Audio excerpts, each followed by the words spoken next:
Hello student, आज हम बात करने वाले हैं chapter number 2 nationalism in India. और इस चैप्टर से रिलेटेड ऑलरेडी मैंने बहुत सारे वीडियोस अपलोड कर चुका हूं। अगर आप लोगों ने वीडियोस नहीं देखे हैं तो प्लीज़ आप पहले उसे वॉच करें ताकि आपको ये टॉपिक बहुत ही अच्छी तरीके से समझ में आएगा। आज इस वीडियो में जिस टॉपिक को हम कवर करने वाले हैं उसका नाम है how the participants saw the movement. कैसे जो पार्टिसिपेंट्स थे, जो स्पेशली जो सिविल डिसओबीडिएंट मूवमेंट से जुड़े थे, कैसे उन्होंने इस मूवमेंट्स को रिलेट किया, कैसे उस मूवमेंट से वो जुड़े और वो उस मूवमेंट को जुड़ने के बाद उनकी क्या एक्सपेक्टेशन थी, कैसे वो मूवमेंट से जुड़ रहे थे, ये सारी चीज़ें हम यहाँ पे देखेंगे। ठीक है, इसको हम स्टार्ट करें इससे पहले एक बार आप देखो जरा, आप लोगों को अगर याद होगा हम लोगों ने देखा था जो नॉन कॉपरेशन मूवमेंट हुआ था वहाँ भी स्पेशली हम लोगों ने देखा था कैसे उत्तर प्रदेश के अंदर बाबा रामदेव जी नहीं, बाबा रामचंद्र सन्यासी जी ने मूवमेंट्स को लीड किया था। कैसे स्पेशली आंध्र प्रदेश के अंदर गुडेम्स हिल्स में अल्लूरी सीताराम राजू ने कैसे मूवमेंट्स को लीड किया था। और इवन स्पेशली अगर हम बात करें आसाम के अंदर प्लांटेशन वर्कर ने कैसे नॉन कॉपरेशन मूवमेंट्स को जो है उनके लिए उस मूवमेंट को समझा था। एग्जैक्टली यहाँ पे हम इसे देखेंगे कैसे महात्मा गांधी जी के ये जो सेकेंड जो बड़ा मूवमेंट था जिसका नाम था सिविल डिसओबीडिएंट मूवमेंट, तो कैसे उस मूवमेंट से वो रिलेट कर रहे थे, कैसे वो मूवमेंट से जुड़ रहे थे। तो इस पूरे पार्टिसिपेशन को मैं बताने की कोशिश करूँ, इसको मैं बेसिकली 5 अलग अलग पार्ट्स में डिवाइड कर रखा है, मतलब 5 अलग अलग वीडियोस नहीं है। इसी एक वीडियो के अंदर हम सारे टॉपिक्स को पढ़ेंगे। 5 अलग अलग तरीके से मैं थोड़ा सा इसको डिवाइड कर देता हूँ। कैसे यहाँ पर हम स्पेशली बात करेंगे कैसे रिच पीजेंट मतलब जिनके पास ज़्यादा पैसा था वो उन्होंने कैसे देखा। तो सबसे पहले रिच पीजेंट, सेकेंड नंबर पे पुअर जो पीजेंट थे उन लोगों ने इस मूवमेंट में कैसे पार्टिसिपेशन किया या उनकी क्या डिमांड थी वो हम देखेंगे। थर्ड नंबर पे हम बात करेंगे स्पेशली बिजनेसमैन की, उन्होंने कैसे देखा। फोर्थ नंबर पे हम देखेंगे इंडस्ट्रियल वर्कर्स, उन्होंने कैसे देखा। एंड फिफ्थ नंबर पे वुमेन्स ने कैसे इस मूवमेंट्स के अंदर पार्टिसिपेशन किया था। तो सबसे पहले हम बात कर लेते हैं स्पेशली जिसको बोला जा सकता है रिच पीजेंट्स। तो रिच पीजेंट्स का मतलब क्या हो गया, सोसाइटीज की वो पीजेंट्स या वो पर्सन जिनके पास पैसा भी था और बहुत बड़ी जो लैंड थी, मतलब बड़ी बड़ी जगह थी, जमीन थी, बहुत सारे थे। और ऐसे पीजेंट्स आपको कहाँ देखने को मिल सकते हैं। तो ऐसे पीजेंट जो है स्पेशली अगर मैं बात करूँ तो गुजरात के अंदर जो थे पाटीदास नहीं होते, पाटीदास के पास पैसा भी बहुत है, ज़मीन पे भी बहुत होती, बहुत बड़ी बड़ी ज़मीन होती है, तो पाटीदास हो गए। वहीं उत्तर प्रदेश की बात करें तो उत्तर प्रदेश के अंदर तो जाट तो है ही सही फेमस। तो इस तरीके से इन दोनों कम्युनिटीज़ के जो पीजेंट थे इनके पास बहुत ज़मीन थी और ये सारी सिचुएशन हो रही थी। अब देखो जरा यहाँ से मैं 2 चीज़ आपको रिलेट करने की कोशिश करूँगा।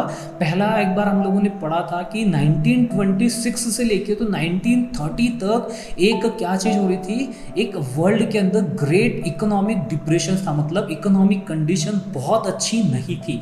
और ये जो पीजेंट थे स्पेशली रिच पीजेंट थे, ये क्या करते थे, क्योंकि इनके पास जगह बहुत थी, जमीन बहुत थी, पैसा भी बहुत था, तो ये कौन सी फसल उगाते थे, ये स्पेशली कमर्शियल क्रॉप्स का मतलब क्या होता है कि ऐसी फसल उगाई जा रही है जिसको बाहर बेचा जा सकता है, जिसकी ट्रेडिंग इजीली की जा सकती है और जो बहुत ईजी रहता है जिनको बेचना बड़े लेवल पे, जिसका जो है प्रोडक्शन किया जाता है। ठीक है, तो ये जो प्रोडक्शंस कर रहे थे स्पेशली कमर्शियल क्रॉप्स का प्रोडक्शन कर रहे थे, लेकिन इकोनॉमिक कंडीशन अच्छी नहीं होने के कारण इनकी जो क्रॉप्स थी वो इंटरनेशनल लेवल पे तो खरीद नहीं पाएंगे। क्यों नहीं खरीदे कोई क्यों नहीं बेच पाएंगे ये, क्योंकि ये इसलिए नहीं बेच पाएंगे क्योंकि इंटरनेशनल लेवल पे उसकी डिमांड ही नहीं है ना। आप ऐसा सोचो जरा कि इस साल खेतों में बहुत सारे प्याज लगे हैं, अब बहुत ज़्यादा प्याज होने के कारण मार्केट में ट्रकों से प्याज आ रहा है, तो कौन खरीदेगा।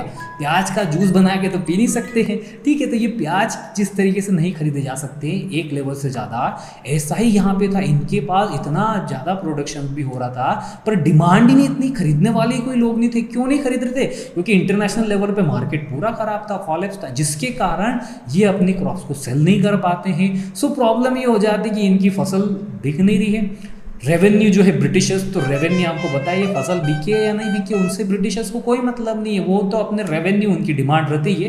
तो स्पेशली इन पीजेंट्स ने इस सिविल डिसओबीडिएंट मूवमेंट को कैसे देखा, इन्होंने इस सिविल डिसओबीडिएंट मूवमेंट को देखा कि कैसे भी करके हम जो है हमारा जो रेवेन्यू जो है स्पेशली जो गवर्नमेंट की जो रेवेन्यू की जो डिमांड है या जो रेवेन्यू देना होता है, इस रेवेन्यू को या तो हम रिड्यूस करवा देंगे या इस रेवेन्यू को हटा देंगे। तो अल्टीमेटली इन रिच पर्सन्स जो थे, स्पेशली पीजेंट्स की, इन रिच पीजेंट्स की डिमांड कुछ इस तरीके से थी और इस तरीके से ये सिविल डिसओबीडिएंट मूवमेंट में इन्होंने अपने आप को पार्टिसिपेट कराया कि अगर ये मूवमेंट सक्सेसफुल हो जाएगा। गांधी जी की जो 11 डिमांड भी थी, अगर आप लोगों को मेरा वो वीडियो नहीं देखा है तो एक बार वो वीडियो देख लेना, उसमें मैंने ट्रिक से बताया था इन प्रैक्टिकल से कैसे गांधी जी की जो 11 डिमांड्स थी उसको कैसे आप लोग याद रख सकते हो। और उसी 11 डिमांड्स के अंदर मैंने आपको बताया था, तन्मय सर के नाम से ट्रिक में बताया था कि टी से आप लोगों को याद रखना है कि 50% जो रेवेन्यू है, लैंड रेवेन्यू, उसकी रिडक्शंस की जो है मांग की गई थी। तो यही वो चीज़ थी रेवेन्यू की कि वो रेवेन्यू ना लिया जा सके, इसलिए इन्होंने पार्टिसिपेशन भी किया और बहुत बड़े लेवल पे करने की कोशिश करी। लेकिन जैसे ही ये सिविल डिसओबीडिएंट मूवमेंट स्टार्ट हुआ, लॉन्च हुआ, तो इन्होंने पार्टिसिपेट किया। लेकिन जैसे ही महात्मा गांधी जी इस सिविल डिसओबीडिएंट मूवमेंट को बंद करते हैं, कॉल्ड ऑफ करते हैं, तो ये लोगों को बहुत ही नाराजगी होती है। पहली नाराजगी तो इसलिए होती है कि यार आप लोगों ने हमसे पूछा ही नहीं कि मैं मूवमेंट बंद करना चाह रहा हूँ। सेकेंड, आपने अगर मूवमेंट बंद करा है तो उस रेवेन्यू का क्या हुआ? जो रेवेन्यू ज़्यादा देने की बात की जा रही थी, हम कहाँ से देंगे रेवेन्यू? उस रेवेन्यू की तो गांधी जी आपने कोई बात करी ही नहीं। इसीलिए जब महात्मा गांधी जी, याद है, लंदन से घूम के नहीं, जब लंदन जाते हैं राउंड टेबल कॉन्फ्रेंस में दिसंबर 1931 के अंदर, और जैसे ही 32 के अंदर वापस आने के बाद महात्मा गांधी जी रीलॉन्च करते हैं सिविल डिसओबीडिएंट मूवमेंट्स को, तो ये जो लोग थे ये पार्टिसिपेट ही नहीं करते। बोले क्या करें पार्टिसिपेट करके, हमारी डिमांड तो मांगी ही नहीं आप लोगों ने, जो हम लोगों ने बोला था रेवेन्यू की वो डिमांड तो हो नहीं पाती है। तो इस तरीके से ये जो स्पेशली रिच पीजेंट्स जो थे, इन्होंने इस तरीके से इस मूवमेंट्स को यहाँ पे देखा था। अब अगर हम आगे बात करें, स्पेशली जो पीजेंट्स थे, जो पीजेंट्स की अगर बात करें, जो पुअर पीजेंट्स थे, उन पुअर पीजेंट ने कैसे इस मूवमेंट्स को देखा है। तो पुअर पीजेंट जो थे, इनकी डिमांड तो सिर्फ इसकी रेवेन्यू रिडक्शंस तक नहीं थी, इनकी डिमांड तो इससे और आगे जाके, क्योंकि देखो जो पुअर पर्सन थे ना, पहली चीज़ तो ये कि पुअर पर्सन जो थे ये क्या करते थे, स्पेशली ये पुअर जो पीजेंट्स थे, ये जो लैंड है उसको रेंट पे लेते थे। एक टेन्योर, एक टाइम पीरियड के ऊपर लिया जाता था, जिसपे ये फसल करते थे, एग्रीकल्चर जो खेती करते थे, उसको ग्रो करने के बाद क्रॉप्स को सेल करके ये बेचते थे। इस तरीके से ये करते थे। लेकिन वही इकोनॉमिक सिचुएशन, रेवेन्यू तो हमको बताइए कि पीजेंट जो है वो रेवेन्यू देने में प्रॉब्लम आ ही रही थी, तो ये भी अपना प्रोडक्ट जो है वो सेल कर नहीं पाते हैं। पहली प्रॉब्लम तो थी सही। सेकेंड नंबर पे इनको तो रेंट भी पे करना है। देखो दो प्रॉब्लम हो रही है, रेवेन्यू भी देना है इन लोगों को, साथ ही साथ उस जमीन का रेंट भी देना है। किसको? लैंड ऑनर्स को, जिसकी वो जमीन है। इनके पास ये दो प्रॉब्लम थी। तो ये क्या करते हैं, ये स्पेशली रेवेन्यू जो है रिडक्शन उसकी भी डिमांड रहती है, साथ ही साथ ये चाहते हैं कि नो रेंट, हम लोगों से रेंट नहीं लिया जाए, स्पेशली इन लैंड्स का जो हम लोगों ने अभी एग्रीकल्चर के लिए लैंड लिए थे। और स्पेशली ये क्या करते हैं, जितने भी रेडिकल मूवमेंट, इस चीज को ध्यान में रखते हुए जितने भी रेडिकल मूवमेंट्स होते हैं, स्पेशली जो सोशलिस्ट या कम्युनिस्ट ग्रुप्स के द्वारा ऑर्गेनाइज किए जाते हैं, वो सारे रेडिकल मूवमेंट में ये पार्टिसिपेट करते हैं। और इस मूवमेंट में पार्टिसिपेट करते हैं ताकि इनका जो स्पेशली किस चीज़ का है, जो लैंड का जो रेंट है ना, ये रेंट देना ना पड़े, इसके लिए बहुत बड़े लेवल पे पार्टिसिपेट करते हैं। लेकिन इस पूरी सिचुएशन में कांग्रेस जो है ना, वो बचती और छिपती नजर आती है। क्यों? क्योंकि कांग्रेस इस पूरे मूवमेंट्स में कहीं ना कहीं एग्री नहीं करते, कि इनको सपोर्ट भी नहीं करते हैं। क्यों? क्योंकि आपको पता है कि जो रेवेन्यू है, रेवेन्यू तो ब्रिटिशर्स को दिया जाता है, लेकिन जो लैंड का जो रेंट है ये तो इंडियंस के ही पास जाना है। जो इंडियन लैंड ऑनर्स है, जिनकी ये जमीन है, उनके पास जाना है। और ब्रिटिशर्स, स्पेशली इंडियंस, इंडियन जो कांग्रेस की बात करें, कंफ्यूज थे कि इसमें सपोर्ट करें ना करें, क्योंकि कांग्रेस को पता है कि ये रेवेन्यू तो इंडियंस के पास जाना है, और अगर इनको सपोर्ट करेंगे तो जो रिच पीजेंट्स है वो नाराज हो जाएंगे, इसलिए यहाँ पे बचने की कोशिश करते हैं। ऐसी सिचुएशन होती है इनकी पुअर पीजेंट की। और ये जो पूरा सिविल डिसओबीडिएंट मूवमेंट है, ये पूरे सिविल डिसओबीडिएंट मूवमेंट्स में क्या करते हैं, नो रेंट, मतलब रेंट नहीं देंगे, इस तरीके से इस मूवमेंट में ये पार्टिसिपेट करने की कोशिश करते हैं। अब अगर थर्ड नंबर पे आप देखोगे तो जो बिजनेसमैन थे, बिजनेसमैन ने कैसे इस मूवमेंट में पार्टिसिपेट किया, कैसे वो इस मूवमेंट से जुड़े, तो उसको देखो जरा। यहाँ पे बिजनेसमैन की अगर मैं बात करूं तो इसको समझने के लिए आप देखो जरा एक बार वर्ल्ड वॉर वन। जब वर्ल्ड वॉर वन हुई थी 1914 से लेके तो 1918 तक, इस वर्ल्ड वॉर में हुआ क्या था? इस वर्ल्ड वॉर में ब्रिटेन जो था पूरी तरीके से वॉर में इंगेज था, और इस वॉर के अंदर जितनी भी यूरोपियन कंट्रीज थी ये आपस में ही एक दूसरे से लड़ रही थी, जिसके कारण क्या होता है कि जितने भी फॉरेन गुड्स जो विदेशों से माल आ रहा था बेचने के लिए इंडिया में, वो रिड्यूस हो जाता है। और इसी रिड्यूस होने के कारण इंडियन इंडस्ट्रीज बहुत ही अच्छी तरीके से, बहुत ही रैपिड स्पीड के साथ ग्रोथ करती है। साथ ही साथ इन जो बिजनेसमैन थे इनकी भी डिमांड क्या रहती है, अगर हम लोगों को बताएं तो इनकी डिमांड भी यही रहती है। क्यों? क्योंकि ये जो वर्ल्ड वॉर के कारण इन लोगों को एक जो प्रॉफिट का टेस्ट था ना, बिजनेसमैन को समझ में आया कि यार बहुत ही ज़्यादा फायदा हो सकता है हमारे इस बिजनेस के अंदर भी अगर ये विदेशी माल ना आए तो ये जब मूवमेंट स्टार्ट होता है सिविल डिसोबीडिएंट मूवमेंट, तो ये क्या करता है, सिविल डिसोबीडिएंट मूवमेंट स्टार्ट होता है उस समय क्योंकि गांधी जी ने लेटर जो लिखा था, अगर आप लोगों को याद हो 11 जो डिमांड थी उसमें इन्होंने ये भी तो डिमांड रखी गई थी, स्पेशली रूपी एंड स्टेलिंग का जो करेंसी का जो रेशो है इसको जो है वापस अपडेट किया जाए या इसमें चेंजेस लाया जा सके, पहले ये भी डिमांड थी। सेकंड नंबर पे गांधी जी ने एक और डिमांड रखी थी, अगर याद हो 11 जो उनकी डिमांड थी उसके अंदर import the custom duties on foreign crops. अगर ये दोनों चीजें हो जाती उससे इन बिजनेसमैन को और भी ज़्यादा फायदा होता। कैसे फायदा होता सोचो जरा, अगर इन स्पेशली अगर हम बात करें फॉरेन गुड्स पे इंपोर्ट ड्यूटी लग जाएगी, अगर इंपोर्ट ड्यूटी लगेगी तो उससे क्या होगा, जितने भी विदेशी, जितने भी फॉरेन से जो गुड्स आएगा या फॉरेन से जो भी कपड़ा आएगा या जो भी सामान आएगा, इस पे टैक्स लगने के कारण ये महंगा हो जाएगा। कैसे महंगा हो जाएगा, देखो जरा आज की तारीख में जब भी हमारे इंडिया के अंदर अगर हम किसी भी अदर कंट्री से कोई माल लेते हैं, परचेस करते हैं, तो उस पर इंपोर्ट ड्यूटी है वो लगाई जाती है। इस इंपोर्ट ड्यूटी के लगने के कारण क्या होता है कि उसकी कीमत बढ़ जाती है। इसको और सिंपल समझाओ जरा, मान लो फॉर एग्जांपल हमारे यहाँ पे जितनी भी अभी जो कार्स है जो सेल होती है मार्केट में, उसकी एवरेज प्राइस है 4 to 5 लाख, ठीक है, 4 से 5 लाख में बिक रही है, अलग अलग जो कंट्रीज की है स्टार्टिंग मांग लेते हैं। और इसी तरीके से एक कंट्री जिसका नाम है चाइना, और वो चाइना जो है उनके यहाँ पे मान लेते थोड़ी देर के लिए जो कार बनाता है सिर्फ 2 लाख रुपए में। अब सोचो जरा, चाइना की वही सेम कार जो हमारे यहाँ पे 4 लाख में बन रही है और चाइना जो उसे 2 लाख रुपीज नहीं बना रहा है, अगर वो इंडिया में सेल करेगा तो सारे इंडियंस किसकी कार खरीदेंगे? ऑब्वियस सी बात है, पहली चीज तो हम कोशिश करेंगे चाइना का बाइकआउट करने की, चाइनीज प्रोडक्ट ना खरीदे, लेकिन फिर भी पैसा तो पैसा ही होता है बेटा। पैसा बाप बड़ा ना भैया, सबसे बड़ा रुपया जैसे ही लगा कि यार पैसा 2 लाख रुपए बच रहा है, चलो ठीक है, और चाइना ने आधा कर दिया, अब तो 1 लाख रुपए में दे रहा है, अरे 3 लाख रुपए का फायदा। तो जितने भी शायद जितने भी मैक्सिमम्स की बात करूं मैं, जो लोग अगर इंडियन कार परचेज भी करने वाले होंगे, धीरे से वो शिफ्ट होके चाइनीज कार परचेज कर लेंगे। क्यों? क्योंकि चाइना की कार सिर्फ 1 लाख रुपए में ही पड़ रही है, इतनी सस्ती हो रही है। वहीं अगर गवर्नमेंट इन चाइनीज कार पे अगर इंपोर्ट ड्यूटी लगा देगी, चाइना से जो कार खरीदी जाएगी उन सारी कारों पे 5 लाख रुपए का टैक्स लगा दिया है। अब सोचो जरा, चाइना की कार कितनी की बढ़ गई, 4 लाख रुपए में, सॉरी 4 लाख की वहां से पहले आ रही थी, 1 लाख रुपए, सॉरी 1 लाख रुपए की कार आ रही थी, 5 लाख रुपए का गवर्नमेंट ने टैक्स लगा दिया, अब पड़ी 6 लाख रुपए की। अब कौन से खरीदेंगे? इससे अच्छा इंडियन कार्स खरीदते हैं। क्यों? क्योंकि वो 4 लाख रुपए में, यानी मतलब ही हुआ कि किसी भी प्रोडक्ट पर अगर इंपोर्ट ड्यूटी लग जाएगी तो इससे वो प्रोडक्ट जो है महंगा हो सकता है। यही इनको डिमांड थी। क्या डिमांड थी इनकी? स्पेशली रुपीस और स्टेलिंग की जो करेंसी का जो रेशियो था इसे अपडेट किया जाए, और सेकंड इंपोर्ट ड्यूटीज जो स्पेशली फॉरेन क्लॉथ्स के ऊपर लगा दी जाए। इसी चीज को ध्यान में रखते हुए 1920 में भी एक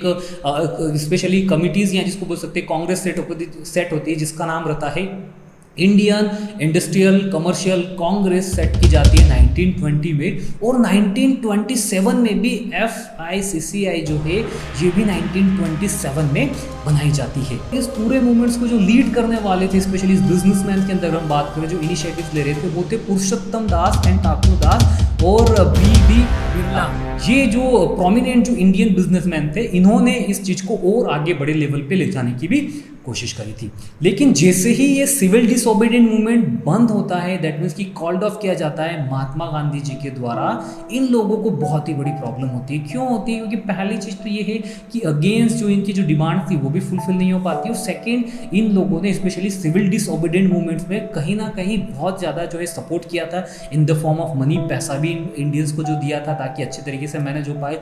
सेकेंड नंबर पर देखा जाए तो जो रेडिकल्स ग्रुप थे, स्पेशली जो सोशलिस्ट एंड कम्युनिस्ट पार्टीज के जो ग्रुप हो रहे थे, उनसे भी टेंशन रहता है। और अगेंस्ट जो ब्रिटिशर्स आते हैं बाद में वापस, इन सारे बिजनेसमैन को जो इनकी एक्टिविटीज थी, जो स्पेशली पोर्ट्स पे या जहाँ पे एक्टिविटीज हो रही थी, उसको भी ये दबाने की, मिलिट्रीज के थ्रू दबाने की कोशिश करते हैं। तो ये इस तरीके से इस मूवमेंट में इन लोगों ने पार्टिसिपेट किया और इनको भी सक्सेस नहीं मिल पाती, क्योंकि महात्मा गांधी जी सडनली जो है नॉन कॉपरेशन मूवमेंट्स को sorry, Mahatma Gandhi ji suddenly civil disobedient movements को जो है बंद कर देते हैं, ठीक है। तो ये हम लोगों ने देखा कैसे जो बिजनेसमैन थे, इन बिजनेसमैन जो इस मूवमेंट से जुड़े। अब हम देखते हैं कैसे इंडस्ट्रियल वर्कर्स ने इस सिविल डिसोबीडिएंट मूवमेंट्स के अंदर जो है पार्टिसिपेट किया। अगर मैं बात करूँ ना पहले इंडस्ट्रियल वर्कर्स की, तो इंडस्ट्रियल वर्कर्स ने तो बड़े लेवल पे पहली चीज़ तो इस मूवमेंट में पार्टिसिपेट ही नहीं किया। इन लोगों को पता था कि यार पहले भी हम लोगों ने देखा था नॉन कॉपरेशन मूवमेंट में कैसे गांधी जी ने सडनली मूवमेंट बंद करा, तो इन लोगों ने पहले चीज़ तो ध्यान ही नहीं दिया। लेकिन कुछ स्पेशली अगर मैं बात करूँ नागपुर की, तो नागपुर में बहुत ज़्यादा वर्कर्स जो थे उन्होंने पार्टिसिपेट किया, और जो रिमेनिंग जो वर्कर्स थे उन्होंने सिलेक्टिवली अपने लिए अपने अकॉर्डिंग जो है इस मूवमेंट के अंदर पार्टिसिपेट किया। स्पेशली इन लोगों का यह था कि जो गांधीयन जो आइडियोलॉजीज थी या जो गांधी राज शायद आ जाएगा, इसमें इन लोगों को स्पेशली इन्होंने जो पार्टिसिपेट किया था अपनी वेजेस के लिए, अपनी जो वेजेस है जो कम दी जा रही थी वो शायद वेजेस जो है बढ़ जाएगी, इसके लिए इन लोगों ने रैलीज भी करी। इन लोगों ने जितनी भी जो फॉरेन क्लॉथ्स, जो स्पेशली जो फॉरेन गुड्स जो थे, उन फॉरेन गुड्स को इन्होंने परचेस करने से मना कर दिया गया, मतलब फॉरेन गुड्स इन्होंने बाइकआउट करे, अल्टीमेटली फॉरेन गुड्स नहीं खरीदे। इस तरीके से इन्होंने सिलेक्टिवली इस पूरे मूवमेंट्स के अंदर जो है पार्टिसिपेट किया। वहीं अगर हम आगे बात करें जो स्पेशली रेलवेज वर्कर्स थे, इन्होंने स्ट्राइक कर ली। वहीं अगर डॉक वर्कर्स की बात करें, डॉक वर्कर्स मतलब होता है जो स्पेशली सी पोर्ट्स पे जो वर्कर्स होते हैं, इन्होंने भी स्ट्राइक्स करी। इस तरीके से स्ट्राइक भी देखने को मिली। और छोटा नागपुर की अगर मैं बात करूँ ना, छोटा नागपुर जो है अगर देखा जाए तो झारखंड के अंदर आता है। ये नागपुर नहीं है, महाराष्ट्र वाला मत समझना। छोटा नागपुर मतलब झारखंड की बात की जा रही है। तो छोटा नागपुर के जो लोग थे, क्योंकि यहाँ पे बहुत बड़ी बड़ी कोल माइन्स है, बहुत बड़ी कोयले की खदानें हैं, इन वर्कर्स जो थे, इन वर्कर्स ने तो स्पेशली गांधी कैप, जो मैंने कैप पहनी, इसमें की कैप की बात नहीं कर रहा हूँ, स्पेशली गांधी कैप्स पहन के जो है ये वर्क करते थे मूवमेंट्स में। जितने भी मूवमेंट्स जो ये करते थे उस मूवमेंट्स में उनमें पार्टिसिपेट किया हम लोगों ने, और बहुत ही बड़े लेवल पे ले जाने की उन्होंने कोशिश करी थी। लेकिन ये जो पूरा था सिलेक्टिव था। क्यों? क्योंकि यहाँ पे इंडस्ट्रीज पूरे कोई वर्कर्स सारे एक साथ नहीं आ रहे थे, सिलेक्टिवली ये अपने अकॉर्डिंग कर रहे थे। और जैसे ही Mahatma Gandhi ji civil disobedient movement को कॉल ऑफ करते हैं, इन लोगों के हाथ में भी क्या आती है? निराशा ही हाथ लगती है, क्योंकि उनकी जो डिमांड थी वो डिमांड्स तो अप्रूव हो नहीं पाती है, फुलफिल हो नहीं पाती। तो इस तरीके से इंडस्ट्रियल वर्कर्स ने भी इस सिविल डिसोबीडिएंट मूवमेंट में इस तरीके से पार्टिसिपेट किया। अब आगे हम लास्ट बात करते हैं, क्योंकि बहुत बड़ा वीडियो होते जा रहा है। आगे हम बात करें तो स्पेशली वुमेन्स की बात करें, कैसे वुमेन्स ने इस पूरे मूवमेंट के अंदर पार्टिसिपेट किया। तो स्पेशली इन्होंने, अगर आप लोगों को याद होगा, जब महात्मा गांधी जी ने 6 अप्रैल को जब दांडी पहुंचे थे, तो वहां पे जब नमक बनाया था, जो सॉल्ट बनाया था, एग्जैक्टली इसी तरीके से वुमेन्स ने भी सॉल्ट बनाया बहुत बड़ी लेवल पे। इन्होंने जितनी भी जगह रिलीज होती थी उन सारे रिलीज में जाते थे, पार्टिसिपेट करते थे, ये भी सारा काम करते थे। इवन जो फॉरेन, जो स्पेशली अगर मैं बात करूँ जो वाइन शॉप्स थी, उन सारे वाइन शॉप्स की भी एंट्री इन लोगों ने बंद कर रखी थी। अगर आपको याद है महात्मा गांधी जी की जो 11 डिमांड थी, उसमें प्रोहिबिशन या प्रोहिबिशन ऑफ लीकर्स थी, उसका इनका डिमांड था। इवन अगर हम बात करें पिकेटेड, मतलब बहुत सारे जो फॉरेन गुड्स या जो वाइन जहां से जिस रास्ते से आती थी उनको भी ये ब्लॉक करके रोक के रखते। तो इस तरीके से वुमेन्स ने बहुत ही बड़े लेवल पे जो है पार्टिसिपेशन किया था। लेकिन इन पूरे पार्टिसिपेशन को वुमेन ने जो करा था, इनका जो पर्पस था, जो इन्वॉल्वमेंट था, इनको ये लगा कि हमारी ड्यूटी है, और as a duty, as a nation duty होते हुए हम लोगों को इसमें पार्टिसिपेशन करना चाहिए। और साथ ही साथ जो स्पेशली अगर हम कांग्रेस की बात करें या अदर महात्मा गांधी जी की बात करें, तो इन लोगों का ये मानना था कि वुमेन्स की जो फर्स्ट रिस्पॉन्सिबिलिटी है, जो फर्स्ट प्रायोरिटीज है, वो ये है कि ये बहुत ही अच्छी तरीके से एक अच्छी माँ या गुड मदर बने, और साथ ही साथ ये गुड वाइफ बने, एक अच्छी पत्नी बने, घर पे रहे, फैमिलीज का ध्यान रखे, और फैमिली की रिस्पॉन्सिबिलिटीज है उसको फर्स्ट प्रायोरिटी में रखते हुए उस पर जो है ये वर्क करे। और अगर आप देखेंगे तो ये जो कांग्रेस थी ना, इन्होंने तो कहीं भी अगर हम बात करें स्पेशली वुमेन्स को कोई हायर पोस्ट की बात की जाए या किसी भी तरीके से कोई पोजीशन जो है वो होल्ड करने की एक तरीके से दी ही नहीं, डायरेक्टली या इनडायरेक्टली अलाउ भी नहीं करा कि कैसे भी कोई भी वुमन किसी भी कोई भी पोजीशन जो है इस पॉलिटिक्स के अंदर होल्ड कर पाए, इस ऑर्गेनाइजेशन के अंदर होल्ड कर पाए। ऐसी सिचुएशन यहाँ पे थी। तो इस तरीके से अभी हम लोगों ने देखा कैसे 5 अलग अलग ग्रुप जो थे उन्होंने इस पूरे सिविल डिसओबीडिएंट मूवमेंट के अंदर पार्टिसिपेशन किया।